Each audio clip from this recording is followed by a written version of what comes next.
I have something in my policies that takes the stress out of dealing with students who don't practice and make progress. I'm Hilda Ryan with your quick tip for piano teachers. This is the time of the year when we all do well to look at our policies and see if there's anything that we need to change. One of the ways that I have dealt with students who don't practice is the following, and this is written up in the policies. If the student comes in and doesn't have a particular piece prepared, that is, they have not accomplished what I wrote down. Now, I'm not talking about weeks when they were sick half the week or out of town half the week or some extenuating circumstance like that. That's different. I was talking about, this is a normal week. We had a good lesson last week. I was very clear in how to prepare this. I wrote it down in detail in the assignment book, and it comes back, and most of the lesson is ready to move to the next step, but this one piece is not. And so I will write in red pencil that assignment. I have to rewrite the same assignment. So I write it in red pencil. The rest of the assignment is in black pencil, but this one thing stands out. Now, if the whole lesson is unprepared, I write the whole lesson in red pencil.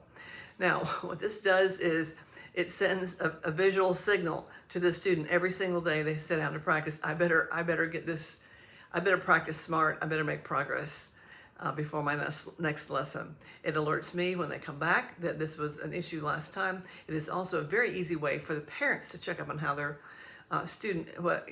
child is doing in their practice if they're old enough to not need to practice. I have parents practice with their children until they're 12 years old.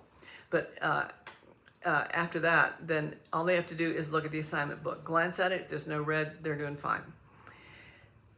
So I put this in my policies, and when I have student and parent in for an interview before I agree to take them in my studio, I read through all the policies with the parent in the hearing of the student. And I go over this and I say, if something's not prepared, then and if they didn't understand it, that's a different thing too. But if it's not prepared, I rewrite it in red, and that's an easy way for you to check up as parent. But if I have to write the whole lesson in red, I put a U at the top, U for unsatisfactory. And if I have to do that 3 times in a semester, that's grounds for probation the following semester. And if that continues, then we won't be able to continue with lessons. So that is in my policies, already set up. You know, when you can reference your policy and it's already decided, it just takes the stress out of it. And it enables me to be more objective and come at it without being emotionally upset about what I'm having to say. And actually, I've never had to suspend a student for that reason. I have had unsatisfactory lessons, and they are few and far between. I think they've never happened more than once in a semester. So I find that really helpful. You might think about that as you look at your policies.